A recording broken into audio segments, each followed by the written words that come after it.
음, 혹시 뭐 교수님이 지금 우리 학생들 얼굴을 일일이 다 보지 못하지만, 아직 잠이 좀 덜 깬 학생들은 잠을 좀 깨시면서 수업에 집중을 부탁드리겠습니다.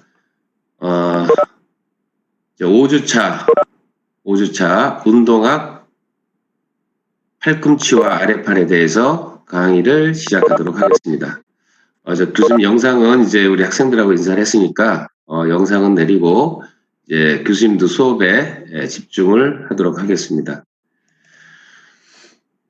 팔꿈치와 아랫팔을 오늘부터 이제 학습을 할 텐데 실제로 여러분들이 이제 어깨 복합체에 대해서 어깨의 부분에 대해서 상당한 많은 양의 학습이 사실은 이루어졌습니다.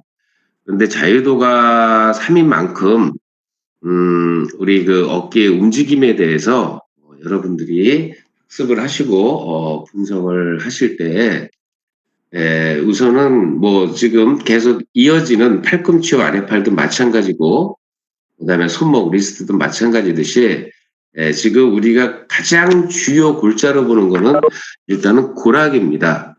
자, 고락에 대해서 뼈의 모양, 형태를 여러분들이 유심히 보셔야 되고 또 뼈에 부착되는 인대, 리가멘트라든지 아니면 근육, 머슬에 대해서 오리진과 인설션 지점을 여러분들이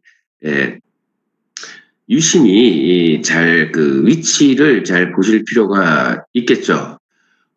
왜냐하면은 결론은 뼈를 움직여야 되는 우리의 근육들, 그 다음에 지지를 해주는 우리 인대들이 있기 때문에 이 뼈에 대해서 여러분들이 학습을 하시면서 다시 한번 말씀드리지만 지금 이번 1학기 때는 근육에 대해서는 우리가 학습을 하지 않기 때문에 아직은 뭐 뼈에 부착되는 오리진이라든지 인설션 지점까지는 해당되진 않지만 그래도 여러분들이 학습을 하시면서 같이 공유를 하시면은 좀 좋지 않을까. 앞으로도 여러분들이 계속 타 과목에서도 이어지는 학습이니까 다시 한번 여러분들한테 부탁을 드리겠습니다.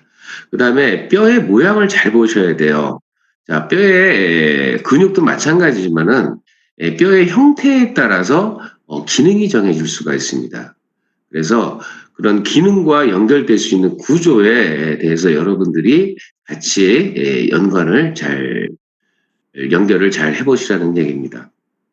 자, 그래서 여러분들 어깨편 다시 한번 많은 양이지만 다시 잘 정리를 좀 부탁드리고 자 이제 자유도 3회 관절인 어깨의 복합체를 사실은 끝내고 나니까 1장이나 2장에서 배웠던 우리 그 내용들이 실제로 어깨편에는 이제 거의 다 나온 내용들이에요. 구조물들의 기능들이 거의 소개가 다 됐습니다.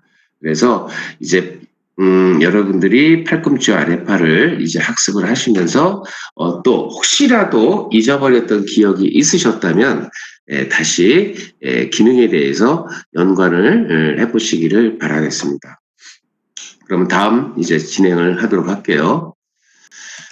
자, 마찬가지로 이제 팔꿈치와 아랫팔에서도 이제 고락 뼈에 대해서 설명을 드리겠고, 그 다음에 두 번째 뼈와 뼈의 연결을 해서 움직임을 만들어내는 관절에 대해서 또 알아보도록 하고, 이 관절을 이어주는 우리 리가멘트에 대해서도 캡슐도 알아보도록 하겠습니다.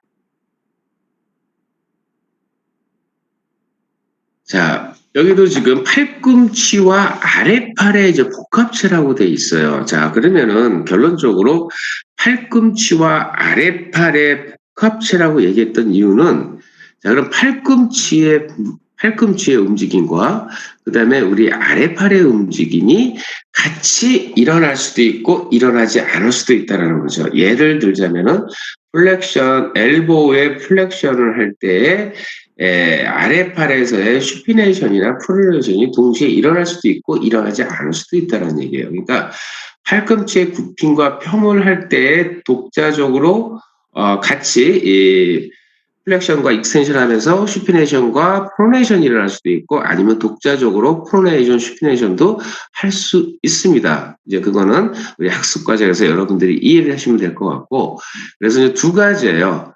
엘보우하고 포레암 두 개가 컴플렉스로 돼 있습니다. 그래서 또다시 학습을 해보도록 하겠습니다.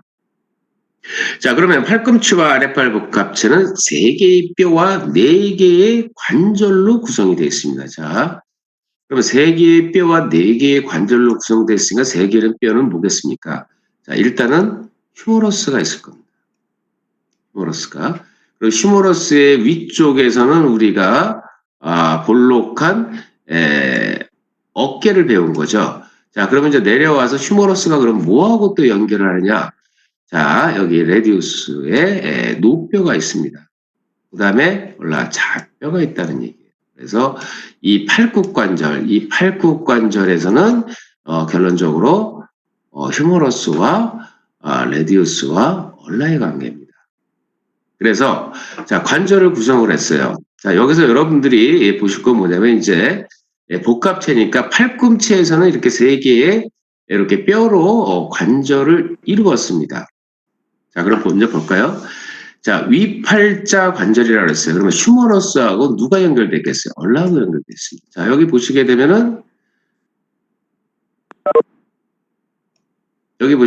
휴머러스하고 자, 좌뼈하고 연결이 되어 있네요.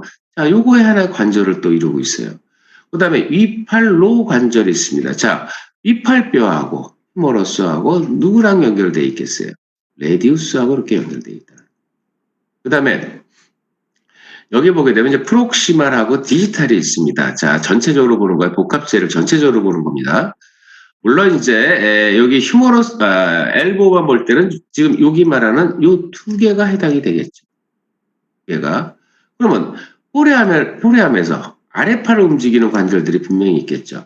자, 그러면 아랫팔을 움직이는 관절은 뭐가 되겠어요? 노뼈와 좌뼈가 어디서? 자, 상대적인 겁니다. 자, 상대적으로 프록시말. 여기를 기준했을 때 여기가 프록시말 되는 거죠. 그래서 프록시말에 레디우스하고 얼라하고의 조인트를 맺었어요. 그 다음에 먼 쪽으로 가니까는 먼 쪽에 상대적으로 팔꿈치에서부터 먼 쪽으로 보니까는 누가 레디우스하고 또 얼라가 조인트를 이루었습니다. 그래서 여기서 일어나는 운동이 결론은 이제 프로네이션, 이제 슈피네이션이라는 그런 운동의 명명을 하겠죠. 자, 그 다음에 여기서 일어나는 우리 팔꿈치에서 일어나는 엘보에서는 플렉션과 익스텐션에 대해서 얘기를 합니다. 그래서 우리가 엘보의 자유도를 얼마나 두고 있어요? 1로 두고 봅니다. 1로. 자유도 1. 뭐만? 플렉션과 익스텐션이 일어나는 거죠. 자, 여러분들이 요거 다시 한번 전체적으로 잘 보도록 하십시오. 그래서 자, 위팔자 관절과 이 위팔로 관절은 엘보우. 그 다음에 몸쪽 노자 관절과 먼쪽 노자 관절. 프록시말 레디올라 조인트, 디지털 레디올라 조인트는 포레암. 이렇게 구분하시면 돼요. 그래서 결론은 그것이 곧 뭐겠어요? 팔꿈치와 아랫팔의 복합체를 구성을 했습니다. 자, 이거는 이제 우리가 이제 고랑이 끝나고 또 관절하게 가면은 또 다시 나올 수 언급 얘기인데, 자, 지금 이제 서론 부분에서 전체적으로 여러분들이 먼저 이해를 하시라는 얘기입니다. 자, 다음. 자, 그러면 우리 팔꿈치에서의 굽힘과 펴운동은 팔의 전반적인 기능적 길이를 조절하기 위한 수단으로 제공을 하게 됩니다. 여러분들 한번 가상으로 한번 생각을 해보십시오. 만약에 팔꿈치에서 움직임이 일어나지 않는다. 팔의 전반적인 길이를 조정할 수가 없죠. 여러분들 혹시라도 팔꿈치가 손상돼서 여기 캐스트를 했습니다. 자, 캐스트를 하다 보니까 석고봉들을 하다 보니까 움직임이 제한을 시켜버렸어요. 뭐가 안 되겠어요? 음식 먹기가 힘들겠죠. 자, 물론 이제 손은 뻗을 수는 있겠죠. 자, 손은 뻗을 수도 있지만 굽힘하기는 또 어려운 점이 있겠죠. 그래서 손목이 아니라 팔꿈치를 구부리고 피고 하면서 리칭도 하면서 길이를 조절하게 됩니다. 그 다음에 또 던지기 같은 경우도 마찬가지겠고, 그 다음에 여러분들 오늘 아침에 여러분들이 세수를 하시거나 어쨌든 면도를 하시거나 머리를 감거나 할 때 이런 팔꿈치에서의 굽힘과 펴매 운동이 없었다면은 여러분들이 일상생활하기가 굉장히 어려울 거라는 거죠. 그래서 이 팔꿈치에서의 가장 중요한 거는 팔의 전반적인 기능적 길이를 조절하기 위한 수단으로 제공을 한다는 얘기입니다. 자, 우리 이제 상지를 배우고 있지만, 자, 여러분들이 우리 전체적으로 보게 되면 shoulder, hip, elbow, knee, wrist, ankle, 손가락, 발가락 이렇게 상지와 하지를 서로 일하게 다 마치고 나면은 서로 유사한 점을 찾아내고 서로 또 유사하면서도 기능적으로 다른 부분을 또 비교해 볼 필요가 있습니다. 왜? 그래야 우리 인체 관절에 아주 정교하고 부드러운 운동이 일어나면서 결론은 우리가 기능적으로 우리가 활용할 수 있게끔 우리 관절들이 이렇게 구성이 되어 있구나. 또 이런 모양을 가져야 되는구나. 또 이런 조직들이 있어야 되는구나. 그런 거를 이제 전체적으로 여러분들이 이해를 좀 하시겠죠. 자, 일단은 이제 팔꿈치 아랫팔이니까. 자, 또 다음 슬라이드를 보겠습니다. 자, 지금 보게 되면은, 자, 위팔뼈의 휴머러스를 보여주고 있습니다. 자, 여기는 지금 앞쪽에서 봤을 때와 포스테리어 뒤쪽에서 봤을 때예요. 자, 그러면, 자, 앞쪽에서 봤더니, 여기가 무슨 각입니까? 요게 지금, 요게, 우리가, 넥이죠? 넥. 지금 너무, 네, 자, 이렇게 넥이 있습니다. 넥. 자, 그러면 여기 둥근 헤드가 있고, 그 다음에 여기는 바디가 있습니다. 그래서, 요거 한번 복습하고 넘어가면, 여기에, 우리 경사각이 얼마라고 그랬냐면, 약 135도 정도나 130도, 정도 된다고 그랬습니다. 자, 그리고 여러분들 리트리 버전이 있었죠. 약 30도의 뒤쪽으로 지금 향해 있잖아요. 약간 위쪽으로 향해 있으면 여기 위쪽으로 향해 있으면서 그래서 어깨편 할 때 교수님이 지금 이 얘기를 하는 거 뭐냐면 항상 방향을 좀 중시해 달라 이거죠. 방향. 자, 교수님 얘기했듯이 항상 위치와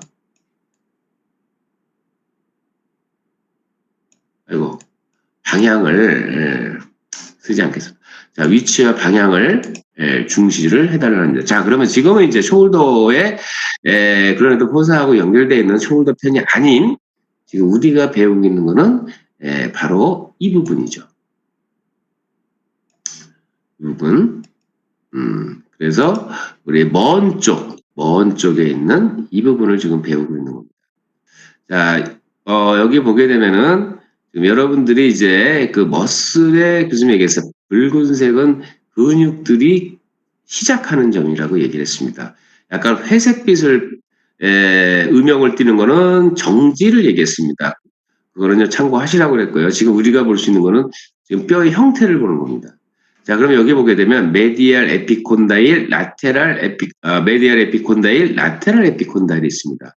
자, 그럼 형태적으로 보면 메디알 에피콘다일이 라테랄 에피콘다일에 비해서 조금 더 돌출되는 것을 볼 수가 있어요. 자, 요거 특성 있는 거 요거 하나 좀 보시고요.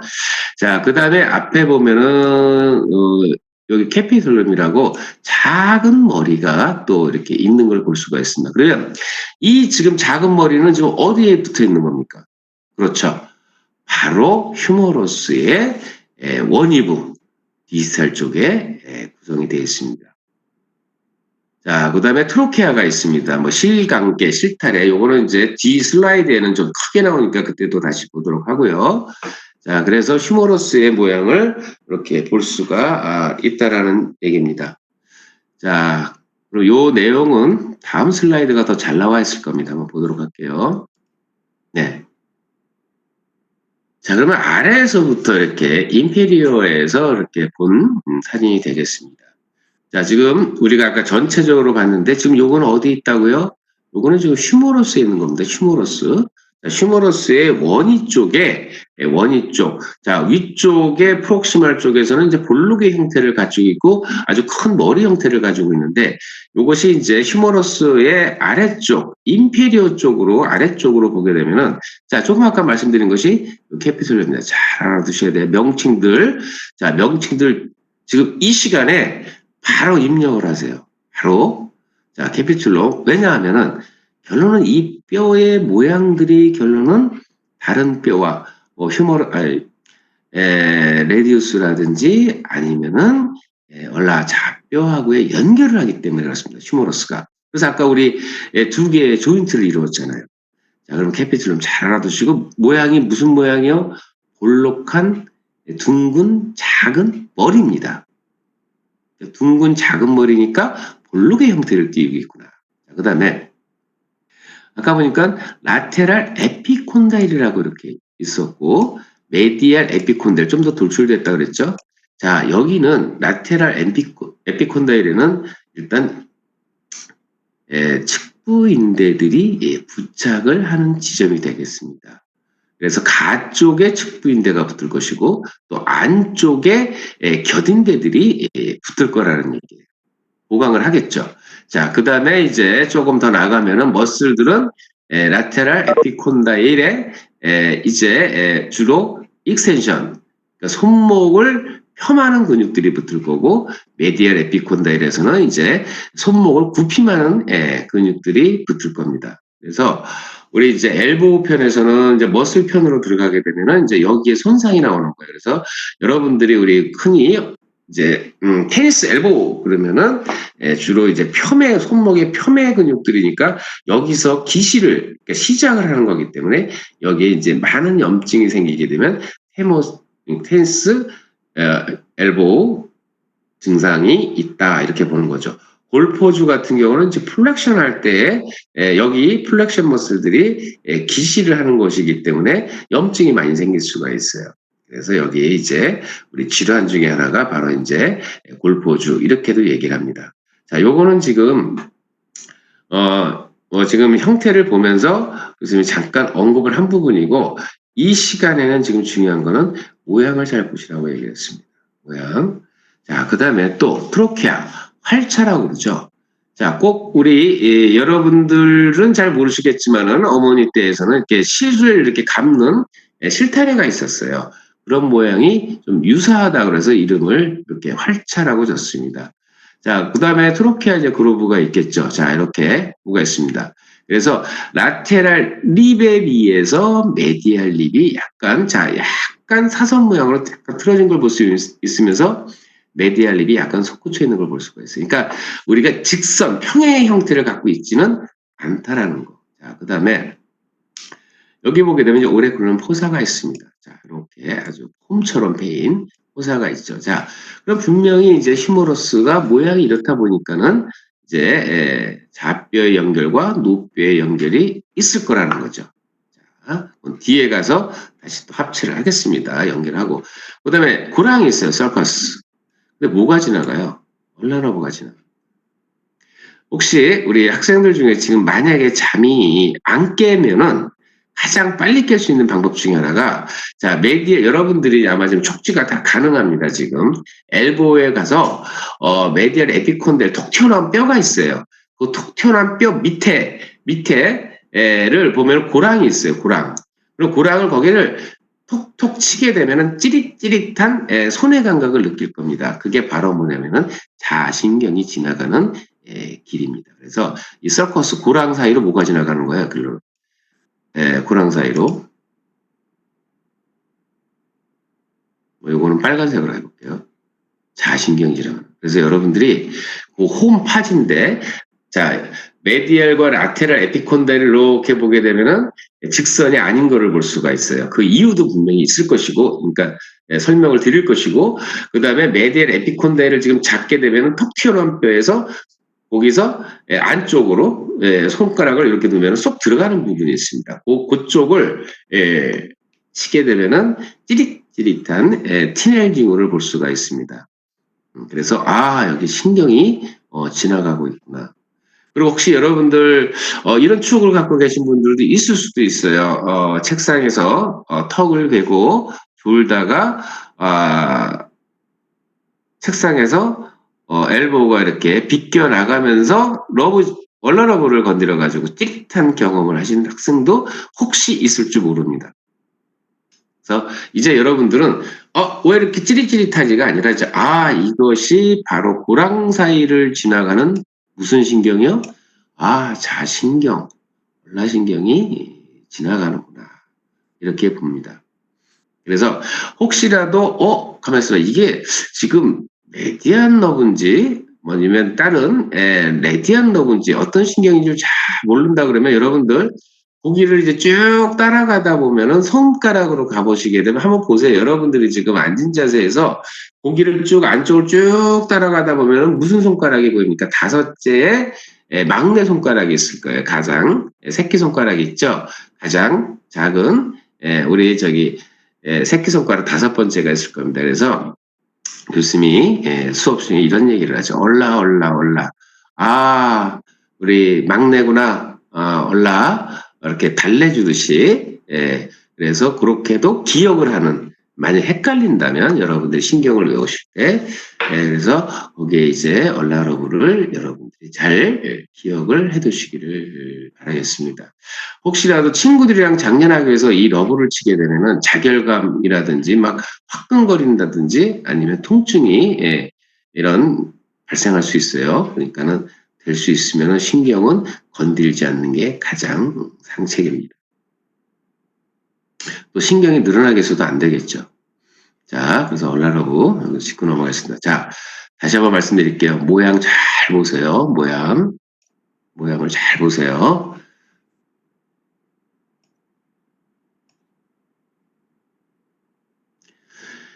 자, 그래서 다시 여기 보게 되면 주의 깊은 것만 보겠습니다. 자, 여기 이것이 노뼈입니다. 근데 노뼈를 보니까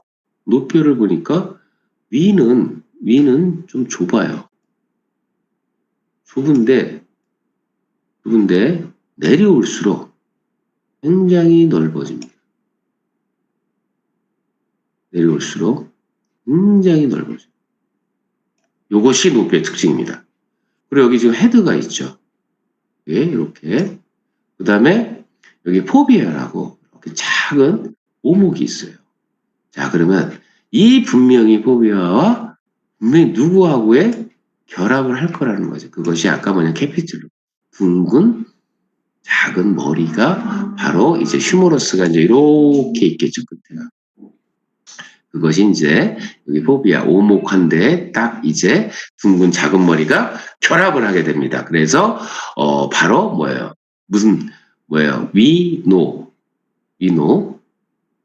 관절이 되는 거죠. 그래서 그 관절 이름이 이제 위노가 아니라 이제 위팔이죠. 위팔로 관절이 되는 거예요. 위팔로 관절. 그래서 관절 하나 나왔어요. 자, 그 다음에 여기 또 보게 되니까 아까 교수님 휴머러스 모양을 잘 보라는데 아까는 이렇게 무슨 튀어나오고 했는데 얘는 뭐냐면 이렇게 아주 오목하게 이렇게 돼 있어요. 이것이 바로 좌뼈입니다. 그럼 좌뼈는 또 노뼈에 비해서 넓어요. 그리고 아주 뭔가 결합을 해야 되는 그런 형태를 갖추고 있습니다. 자, 그러면서 쭉 내려오면서 얘는 뭐냐면은 바로 여기 노뼈하고 이렇게 만나 있어요. 여기도 뭔가가 있겠구나 이제 먼저 생각을 하세요. 자, 그래서 여기 보게 되면은 자, 여기 이제 이름이 얼라러치라고 있습니다. 뒤에도 나오겠지만 자, 그러면 자, 이 얘기는 뭐냐면은 자, 우선 여기 보게 되면 좌뼈에 레디알 러치라고 돼 있어요. 자, 그러면 결론적으로 뭐냐면 레디알이니까 좌뼈에 있는 겁니다. 레디우스를 받아들일 수 있는 공간을 만든 거예요. 그래서 결합을 시킨 거예요. 그러면 얼라 쪽에 러치니까 어디에 있겠어요? 얘는 노뼈에 있는 거죠. 노뼈에 있으면서 뭐를 받아들일 공간을 만들고 있는 거죠? 좌뼈를 받아들일 수 있는 공간을 만든 거예요. 이것이 바로 뭐겠어요? 프록시말의 노뼈와 좌뼈의 결합, 디지털의 노뼈와 좌뼈의 결합입니다. 여기서 뭐가 만들어진다고요? 운동이 슈페네이션, 프로네이션 뭐 이런 얘기를 아까 잠깐 언급했습니다. 교수님 잘 모르겠습니다. 뒤에 또 나와요. 또 나오니까 일단 여기 뼈의 모양을 보면서 일단은 교수님이 지금 여러분들 명칭을 외우는 거를 지금 외워야 될 거를 지금 말씀을 먼저 드리는 거예요. 그래서 우리가 바로 지금 여러분들이 페임이라고 이제 너치가 페임이죠. 그러면 좌뼈에 얼라너치 좌페임 그러면은 어디 뼈라고요? 우선 뼈를 알아야 돼요. 노뼈구나. 그럼 폐였잖아요. 얼라페임, 좌페임. 그러니까 노뼈가 폐여서 좌뼈를 받아들일 수 있게 만든 공간, 페임을 만든 거예요. 그러면 레디알 러칭은 어디에 있다는 얘기예요? 좌뼈에 있다는 얘기예요. 뭐를 받아들이기 위해서? 왜 폐였겠어요? 노뼈를 받아들이기 위해서. 그래서 두 개의 결합이 곧 뭐를 만들었다고요? 관절을 이루는 거죠. 그 특징적인 거 일단 지금 알아봤습니다. 그 다음에 이제 여기 보게 되면은 또 뭐가 나오냐면은 그래서 이제 머슬은 이제 지금 명명하지 않겠습니다. 자, 뭐가 나오냐면 스테로이드 프로세스가 있어요. 그런데 노뼈를 보니까 저기 넓게 이렇게 내려왔어요. 그런데 좌뼈는 노뼈 가서 붙어 있어요. 그리고 여기를 이렇게 보니까 자, 지금 노뼈 쪽이 더 길죠. 자, 교수님이 수평면으로 선을 긋겠습니다. 이렇게 됐어요. 그러면 여기에 뭐가 붙냐면은 바로 이제 손목뼈들이 와서 붙습니다. 그리고 길이 차이 때문에 여기 뭐가 생겨? 스페이스, 공간이 생깁니다. 그렇다면 분명히 공간을 만들어놨다는 건 우리가 여러분 딱 생각할 때 뭐예요? 공간이 있다? 손목의 움직임을 조금 더 자연스럽게 해줄 수 있는 공간이 생겼구나. 우선 이렇게 보시면 됩니다.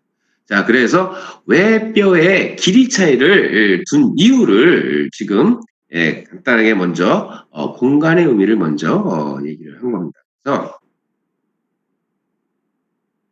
노뼈와 좌뼈의 스토리 프로세스 길이 차이가 있다라는 거.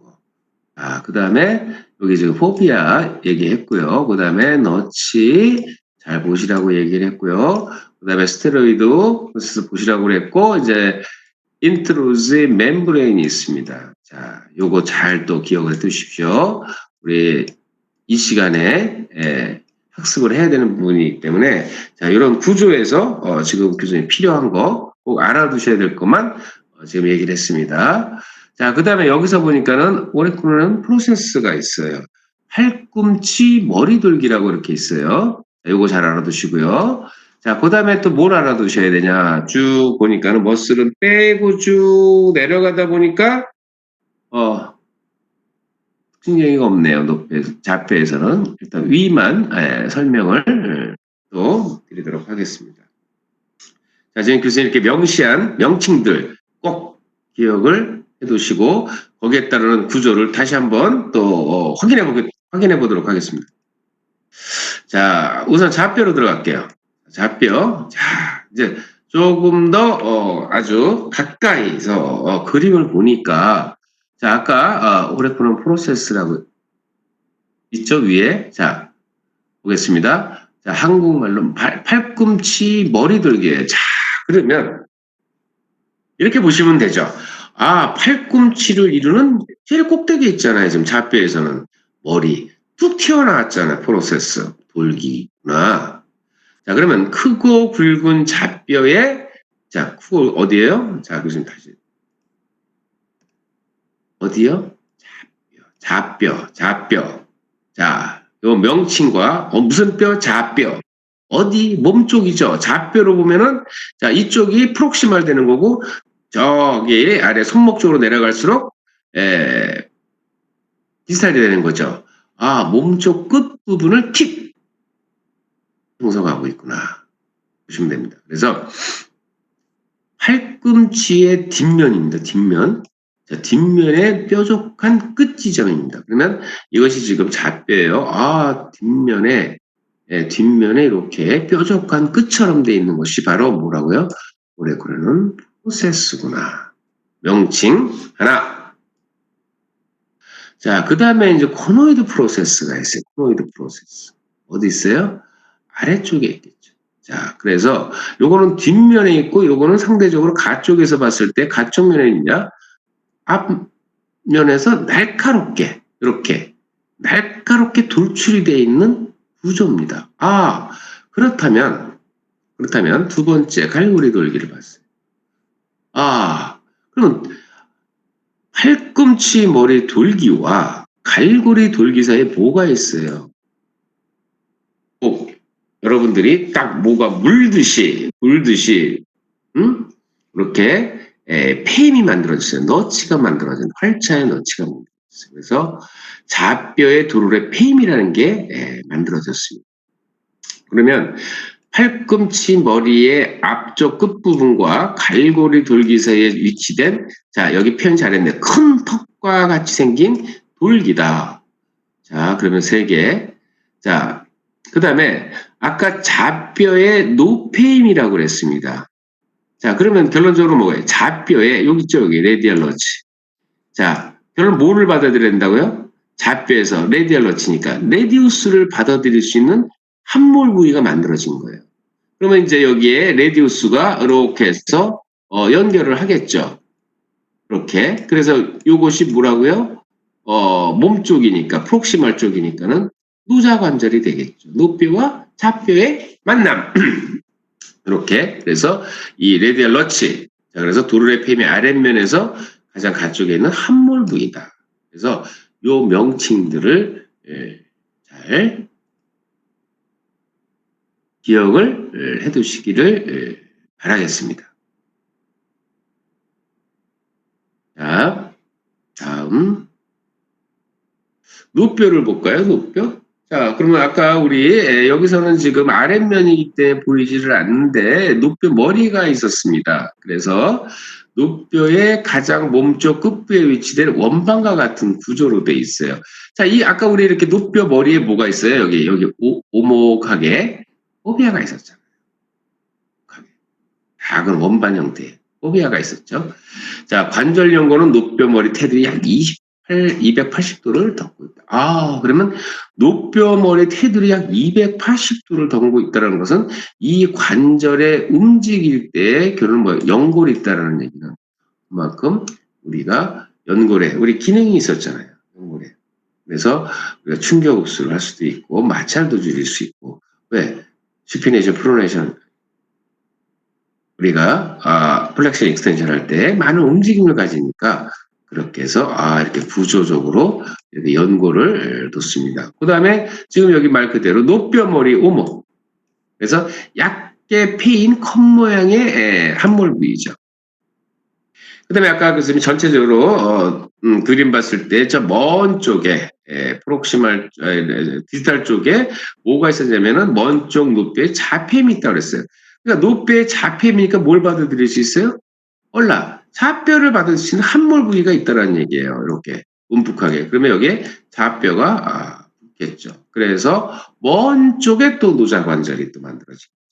자, 그래서 여기 명시된 대로 좌뼈 머리와 관절하여 먼 쪽의 노자관절을 형성을 했습니다. 자, 그러면 지금까지 이렇게 봤을 때, 노뼈까지 봤을 때, 왜 교수님이 왜 뼈의 명칭과 그 다음에 프로세스든 너치든 이 모양 형태를 잘 보라고 얘기한 이유는 그것이 곧 뭐겠어요? 관절을 이루면서 운동 형상학을 나타내겠죠.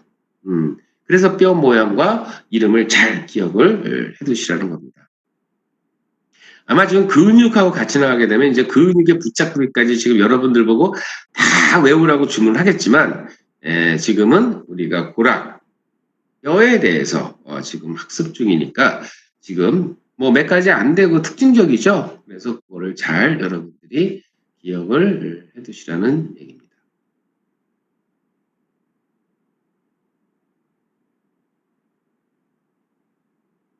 자.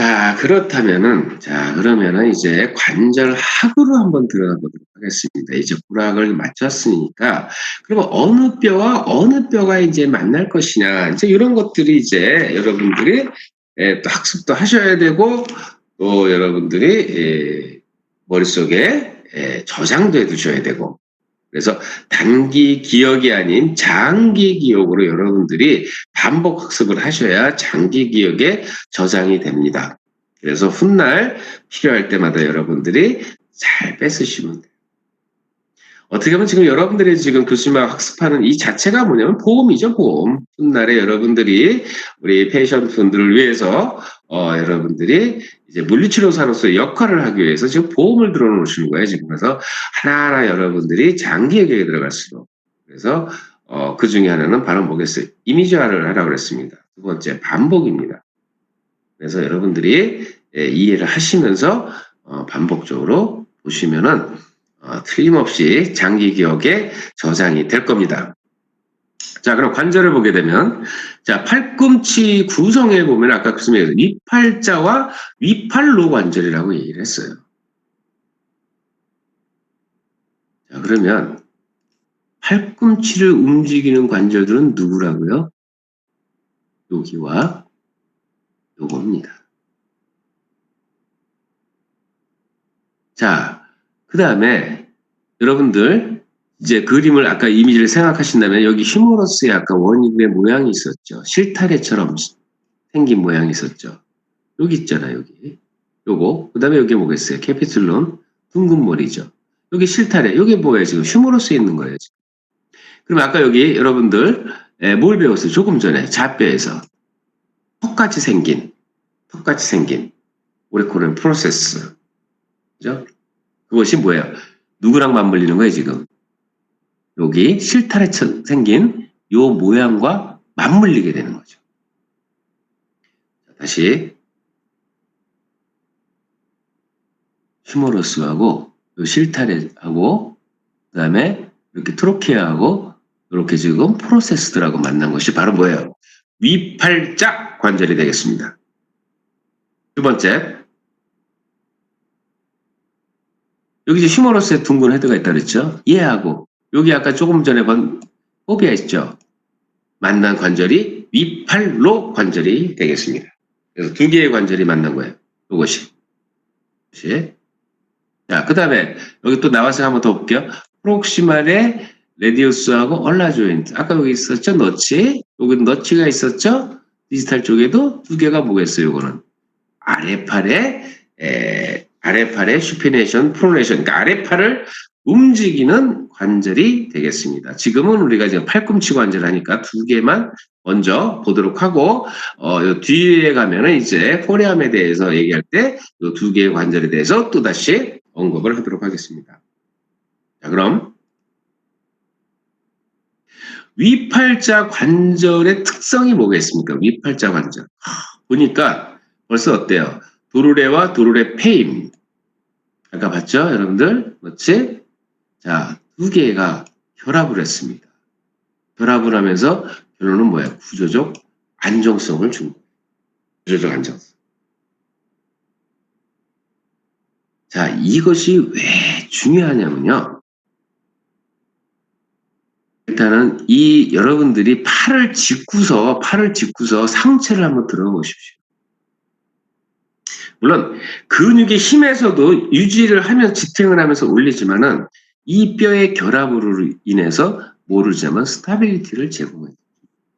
자, 그러면 여러분 아까 턱처럼 생긴 딱 턱이 실타래를 꽉 물어버렸어요, 지금. 물어버리니까는 완전한 폄할 때에 둘이 꽉 맞물리면서 결론은 뭐예요?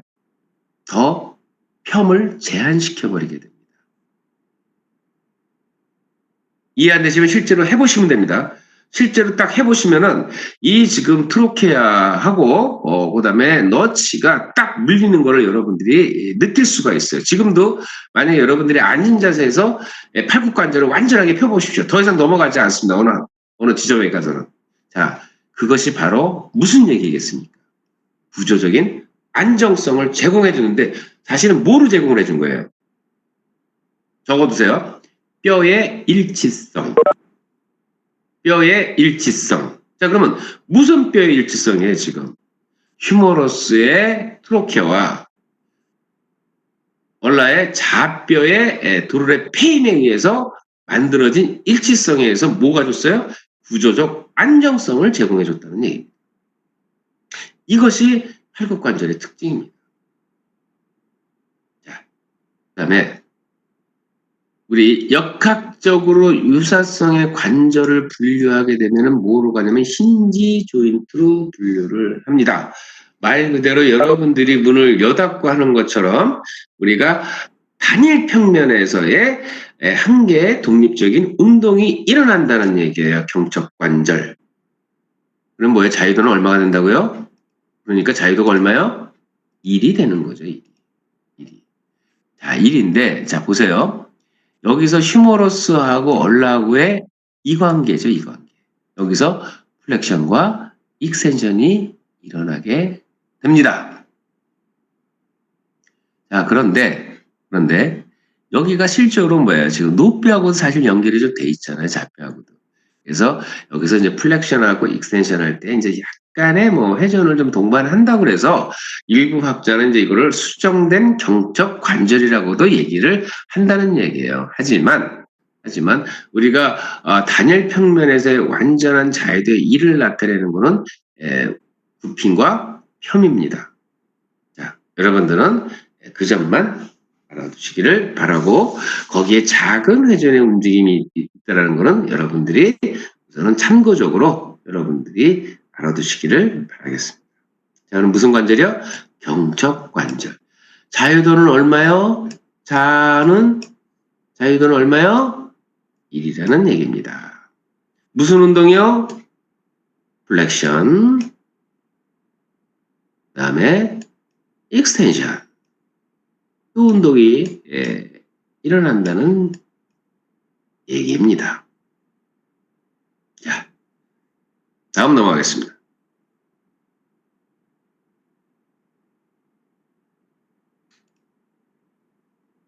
자, 그런데 여기서 재밌는 게 있어요.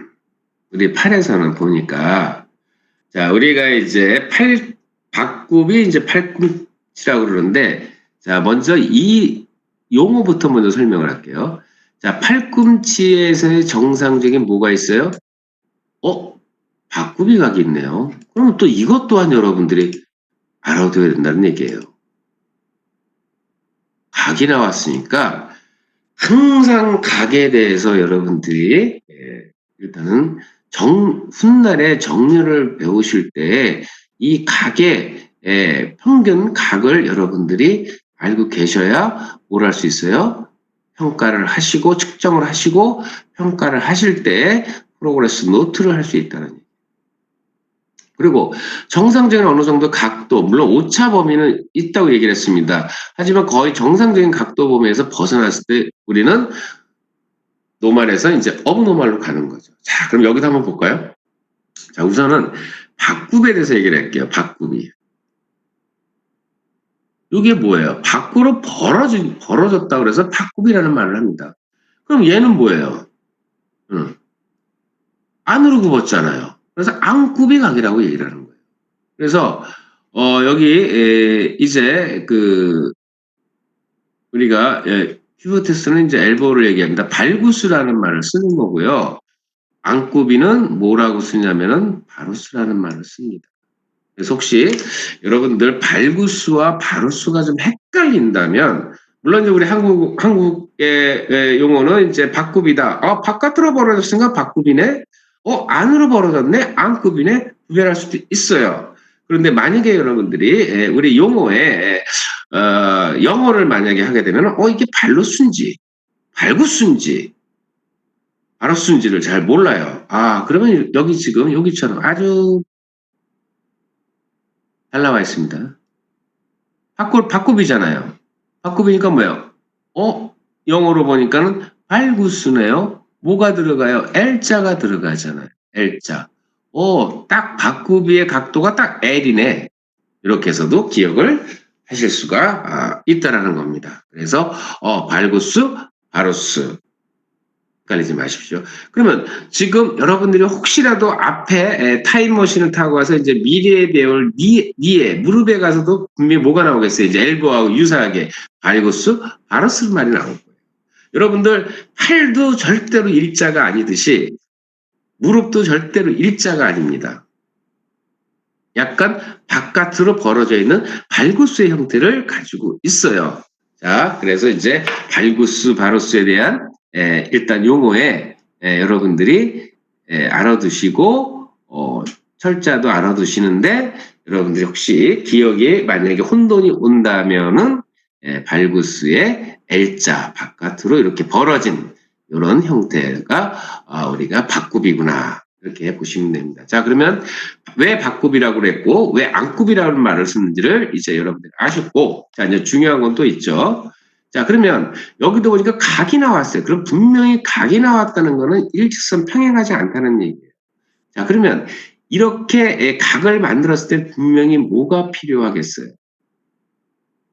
축이 있었을 거라. 축이. 자, 그럼 볼까요? 자, 여기서 봤더니 안쪽에 비해서 가쪽으로 위로 향해 있어요. 뭐예요? 사선 모양이라는 거죠. 자, 그러면 바디 몸체에서 이렇게 축을 중심으로 해서 봤더니 각도가 얼마 나왔어요? 약 10도에서 15도 정도. 그러니까 여러분들 책에 거의 13도 정도로 됐을 겁니다. 13도. 자, 여러분 13도로 기억을 해주세요. 오차 범위는 6 정도가 된다고 얘기를 했습니다. 그러니까 일단은 여러분들 헷갈리지 않게 일단은 우리 교수님하고 학습할 때는 박구비 각의 정상적인 각도는 13도 정도가 된다. 이렇게 여러분들이 알아두시면 될 것 같습니다. 자, 그 다음에 정상각도가 13도예요. 그런데 더 벌어졌어요. 박구비가. 여기서는 교수님이 교재로 하겠습니다. 20에서 약 25도. 그래서 여기는 지금 30도로 되어 있는데, 자, 20에서 25도 정도 더 벌어졌어요. 13도에서 이만큼이 더 벌어졌어요. 이거를 뭐라 그래? 과도하게 벌어졌구나. 그래서 과도한 팔꿈치라고 얘기하면 됩니다. 자, 과도하게 박구비 각이 어디서? 팔꿈치에서 벌어졌습니다. 자, 근데 이게 벌어지기만 한 게 아니라 정상은 조금 13도 정도 이렇게 벌어져야 되는데 이거는 좀 더 과도하게 벌어졌어요. 근데 이번에는 뭐냐면 안구비가 된 거예요. 안구비가. 안으로 굽은 거예요. 약 마이너스 5도 정도, 0을 기준으로 한다면. 그래서 이거를 아까 우리 안굽이라고 얘기했습니다. 그런데 거의 여기 보게 되면 거의 이제 여러분들 책에 보면 이제 개머리판이야. 우리 총에 보면 장총에 개머리판 형태로 돼가지고 이거 더 벌어진 거예요. 그래서 이거를 우리가 뭐라 그러냐면 그죠? 톡, 디포미티, 기형이죠, 기형. 이거는 기형입니다. 그래서 요거는 이제 질환에 대해서 이제 여러분들이 학습하실 때 엘보의 질환 중에 하나죠. 기형 형태를 나타내는 것이. 그래서 이거는 그런 뭐예요? 과도한 지금 안구비가 더 된 거죠. 그래서 거의 일직선의 형태로 이제 가는 거죠. 자, 그 다음에 그러면 먼저 뭐예요? 정상적인 박구비가의 각도 기억하십시오. 다시 한번 적어드릴게요.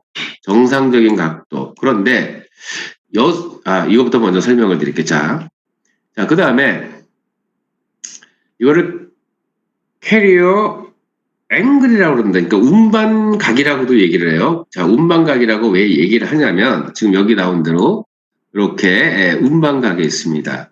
그런데 실질적으로 여러분들이 만약에 지금 이 사진에서 보는 것처럼 그림에서 보는 것처럼 물을 물통에 담아가지고 가실 때 만약에 지금 여기 과도하게 지금 안구비가 되어 있는 상태로 물동이를 아마 들고 가신다고 생각해 보시죠. 아마 부딪힐 겁니다. 그죠? 부딪혀요. 물을 다 흘리는 거죠, 이제. 그래서 바로 캐리어.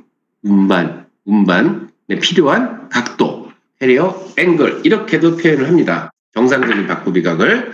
그래서 결론은 우리가 정상적인 바꾸비각이 필요한 것 중에 하나는 바로 이렇게 캐리어 우리가 운반 수동을 하게 해서 이동을 하기 위해서는 이렇게 부딪힘이 없이 가야 된다 해서 이런 각도를 제시를 한 겁니다.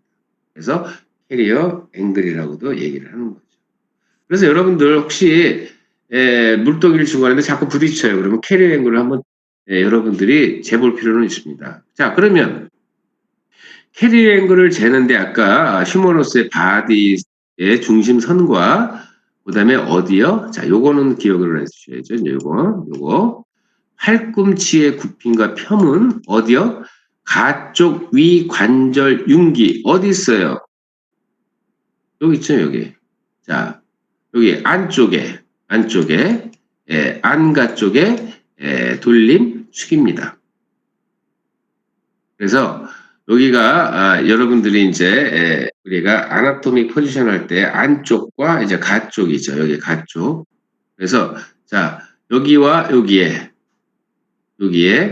안가 쪽이죠. 여기 안쪽과 가쪽의 돌림축에서 약간 정상적인 거는 가쪽으로 이렇게 돼 있는 거를 통과를 하는 거를 볼 수가 있습니다. 자, 그러면 결론은 뭐겠어요? 다시 설명드리면 메디알 에피콘다일, 라테랄 에피콘다일, 메디알 안쪽에 있는 메디알 에피콘다일의 어느 쪽에 향하고요? 가쪽 방향으로 이렇게 사선 모양으로 향해진 각도가 바로 뭐냐면은 정상적인 바꾸기 각이다. 그래서 우리가 이렇게 지금 축과 각도와 그 다음에 여러분들 캐리어 앵글 운반에 필요하기 위해서 부딪힘이 없이 운반을 하기 위해서 결론적으로 이렇게 캐리어 앵글이 만들어졌다라고 보시면 됩니다. 근데 만약에 아까 여기 안쪽에 뭐가 지나간다고 얘기했죠? 안쪽에 뭐가 지나가요? 러브가 지나간다고 그랬어요. 무슨 러브죠? 자신경 러브라고 얘기를 했습니다. 자신경이라고 얘기를 했습니다. 그래서 우리가 여기 이제 이렇게 정상적인 각도보다 과하거나 정상적인 각도보다 안구비가 됐을 경우에 또 손상을 입기가 쉽죠. 그 중에 하나가 바로 뭐냐면 여기 과도하게 바꾸비 팔꿈치는 사실은 뭐예요? 과도하게 팔꿈치가 아까 여기 뭐가 지나간다고요? 이거 하나 알아두세요. 여기 뭐가 지나간다고요? 서커스에 자신경이 지나간다고 그랬어요. 그러니까 과도하게 큐비투스 발구수가 되니까 자신경을 늘린단 말이에요. 신경도 탄력 있는 거죠. 그러면 신경이 손상을 입게 되면 이제 전도에 문제가 생기는 거예요. 그 다음에 징후가 나타나겠죠. 쩌릿쩌릿한 징후가 나타난다든지 또 쳤을 때 나중에 여러분들 배우시겠지만 티넬 징후라든지 이런 것들이 나타날 수가 있습니다. 그래서 여기 또 하나 여러분들 알아두실 건 뭐냐면은 과도하게 이렇게 바꾸비가 되게 되면은 자신경이 손상될 확률이 높구나 이렇게도 보셔야 됩니다. 그러니까 지금 교수님이 이렇게 설명을 하는 이유 중에 하나는 뭐냐면 만약에 A라는 어떤 환자분이 오셔가지고 왜 저는 자꾸 손목이 이렇게 찌릿찌릿하고 이렇게 새끼손가락 쪽으로 이렇게 손목에 찌릿찌릿함을 느껴요 라고 생각한다면은 예를 들어서 모두 볼 필요가 있어요. 뭐 이것만 보는 건 아니지만은 모두 볼 필요가 있는 거예요. 당신의 정상적인 박구비각을 한번 측정해 보겠습니다. 그래서 측정을 한 결과 이렇게 과도하게 박구비각이 되어 있어요. 그러면 이것도 자신경 손상의 원인이 될 수가 있구나. 그럼 여러분들이 뭐예요? 치료의 방향이 정해질 수 있다는 얘기죠. 이런 내용 잘 알아두시길 바라겠습니다. 자, 다음 혈압 조직이에요. 혈압 조직. 여러분도 이제 뭐 교수님 설명을 안 해도 죄송합니다. 교수님 목이 타서 물 한 잔 마셨어요. 자, 이 관절주의의 결합 조직입니다. 그럼 관절주의 결합 조직이니까 우리 팔꿈치의 관절 주머니는 어디 있어요? 아티큘라 캡슐이 있잖아요. 자, 그러면 캡슐을 딱 보니까는 뭐를 싸고 있어요? 위팔자 관절, 위팔로 관절, 몸쪽의 노자 관절을 다 싸고 있어요. 어떤 형태로? 자, 섬유성이겠죠. 우리 캡슐이니까 안에는 이제 윤활막이 있겠지만 겉에는 섬유성이라고 이제 설명을 했습니다.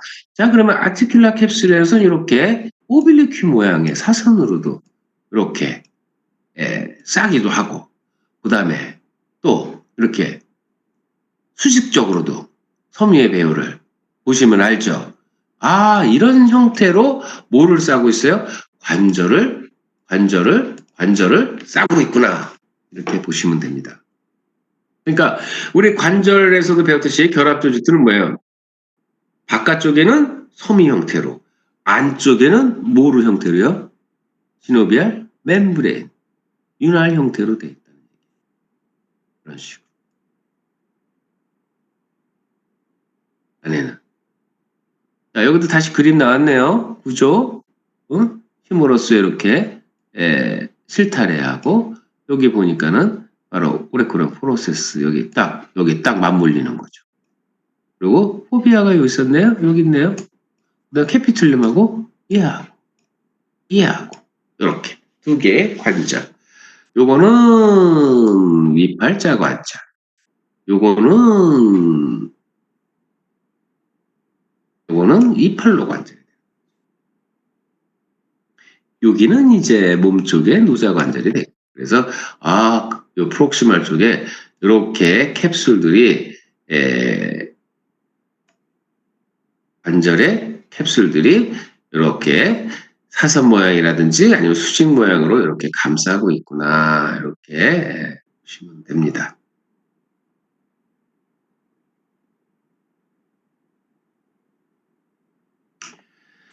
자, 그러면은 이제 우리가 결합 조직들에서 이제 겨딘대들에 대해서 좀 알아보도록 하겠습니다. 그래서 결론은 팔꿈치의 관절 주머니는 겨딘대들에서 이제 강화가 될 수 있어요. 그래서 이러한 인대들은 팔꿈치의 결론은 뭐야? 아까 섬유성의 배열을 받죠. 사선 모양이라든지 수직 모양이라든지. 그래서 다평면의 안정성을 제공을 해주고, 특히 팔굽에서는 여러분들 액세서리 모션이 완전 펴맞을 때 잘 일어나면 되지 않는다고 얘기를 했습니다. 이건 바로 뭐냐면 이제 겨딘대들이 이제 보강을 하고 있기 때문에 관절 주머니하고 이게 움직이면 잘 안 되죠. 그래서 특히 이마면에서 안정성에 가장 기여하는 것들이 바로 누구냐면은 겨딘대들입니다. 자, 그러면 지금부터 겨딘대에 대해서 학습을 해보도록 하겠습니다. 자, 가장 안쪽에 있는 것이 이제 겨딘대입니다. 자, 겨딘대는 뭐로 나누냐면은 앞섬유로도 섬유 파이버가 부착 지점에 따라서 앞섬유로 나눌 수도 있고요, 뒷섬유로도 나눌 수 있고, 또 세 번째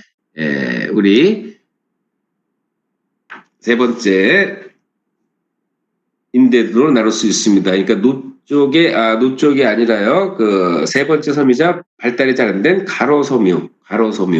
요건 가로섬유 나누도록 하겠습니다. 이건 가로섬유. 여기 있네요.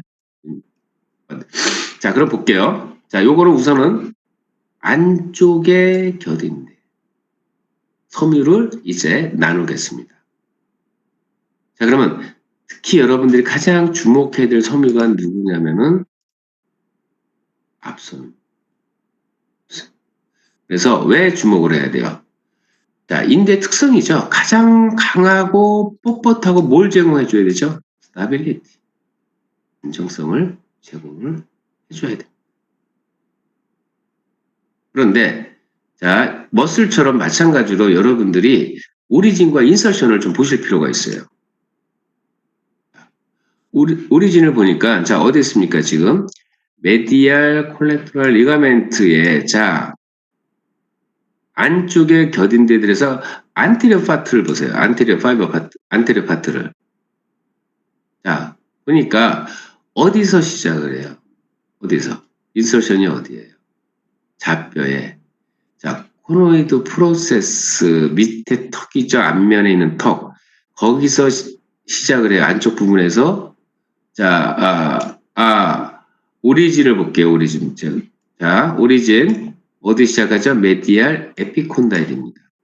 여기서 시작을 해가지고 어디로 내려가냐면 좌뼈에 갈고리 들기로 이렇게 가서 정지를 합니다.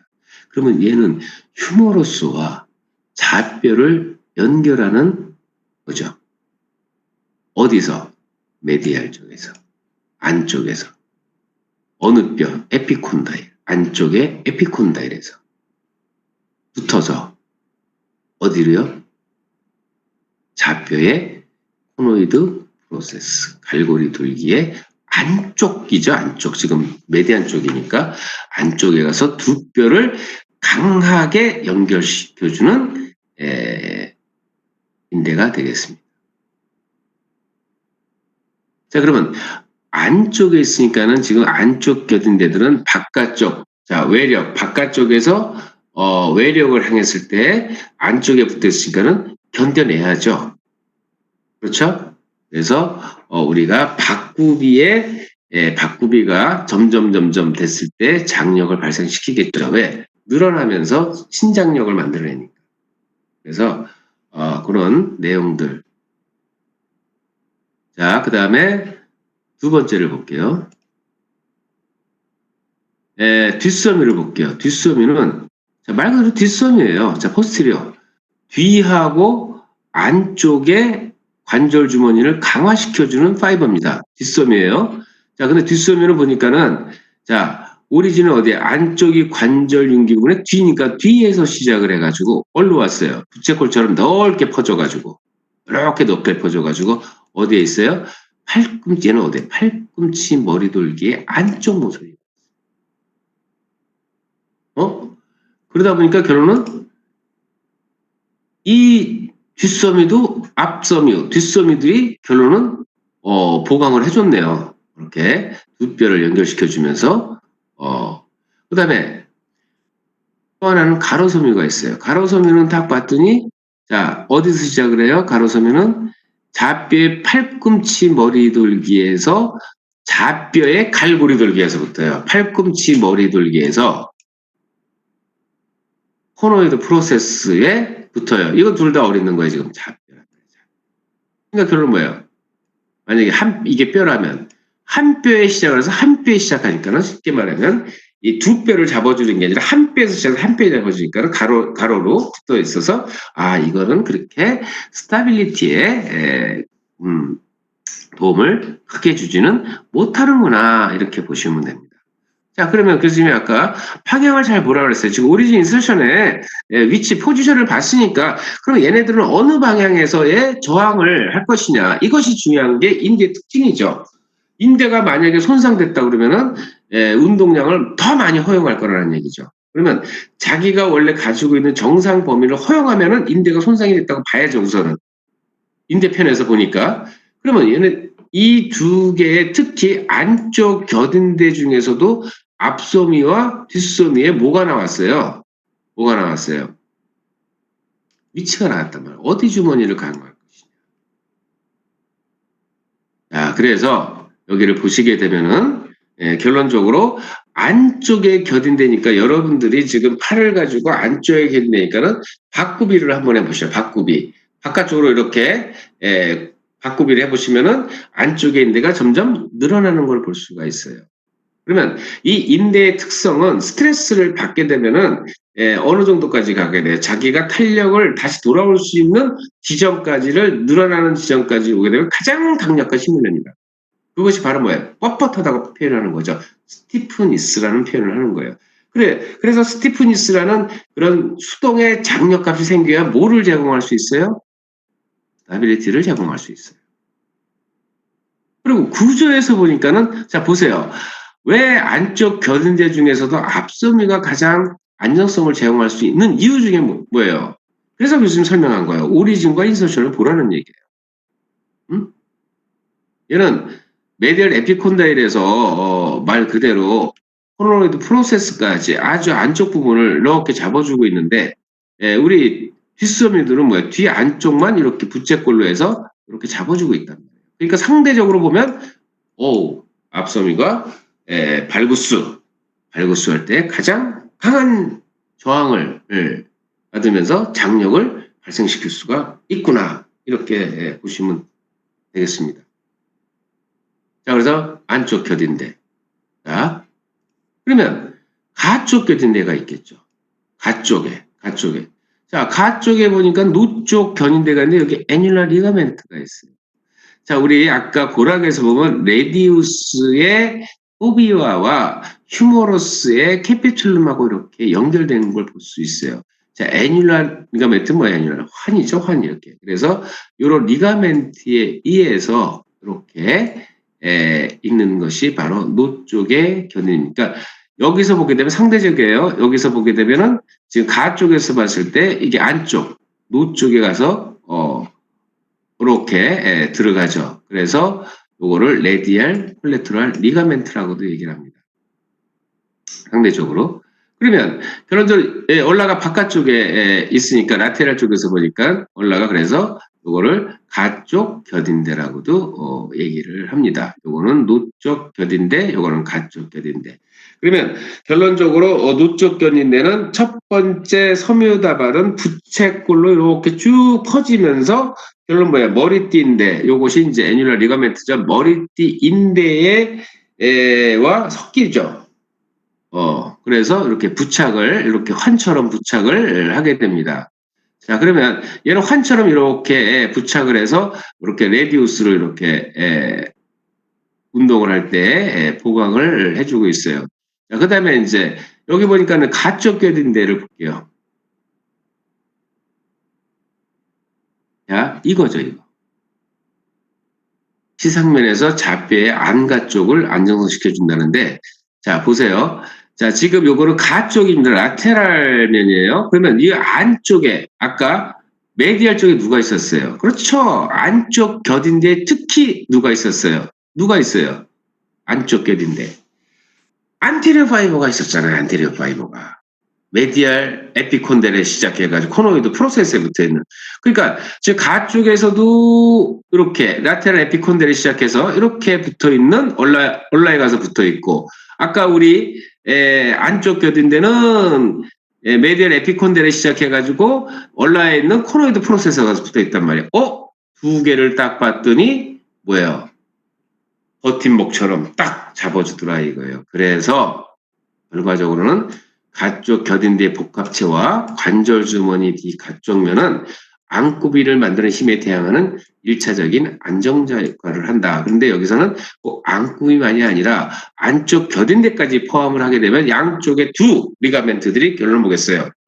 안박을 딱 잡아주는 그런 안정성을 제공해주는 축구인대다 이렇게 보시면 됩니다. 그래서 우리가 이거를 이제 두 개를 합쳐가지고 라테랄 콜레트럴 리가멘트 컴플렉스라고 얘기합니다. 그러면 두 개의 노쪽과 가쪽의 겨딘대들. 특히 여기서 주목할 거는 가쪽 겨딘대가 안쪽 겨딘대와의 버팀목을 역할을 하면서 우리가 박고비, 안고비에 대해서 서로 저항을 하면서 스타빌리티를 제공해준다.